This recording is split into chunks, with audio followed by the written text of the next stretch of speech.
আবার রক্ত সঞ্চালন ফিরে পাবে এবং সে আবার তার আগের মতো কাজ করতে পারবে। এইভাবে আমরা একটা রোগীকে যেমন তার জীবনটা যেমন রক্ষা করতে পারি, একইভাবে তাকে দীর্ঘমেয়াদী যে প্যারালাইসিস, আজীবন যে সে বিকল হয়ে যাচ্ছে, এটা থেকে আমরা প্রতিরোধ করতে পারি। দুইটা ক্ষেত্রেই কাজে লাগে। স্ট্রোক কিংবা হৃদরোগে আক্রান্ত কোনো রোগীর জন্য এই ইনজেকশন হতে পারে জীবন ও মৃত্যুর ফারাক। কিন্তু একটি ভায়ালের দাম প্রায় 50,000 টাকা, যা বেশিরভাগ রোগীর সাধ্যের বাহিরে। রোগীর ওজন 60 কেজির বেশি হলে প্রয়োজন হয় 2 ভায়াল। দরিদ্র রোগীরা তাই শুধু অসহায়ের মতো তাকিয়ে থাকেন।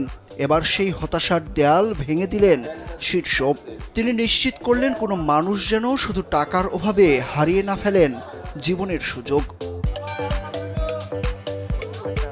শীর্ষ যখন পঞ্চম বর্ষের ছাত্র, তখনই ওয়ার্ল্ড স্ট্রোক অর্গানাইজেশনের একটি গবেষণা দলের সঙ্গে যুক্ত হন। তিনি একমাত্র বাংলাদেশি ইন্টার্ন যিনি এই বিশ্ববিখ্যাত গবেষণার সঙ্গে সম্পৃক্ত হয়েছিলেন।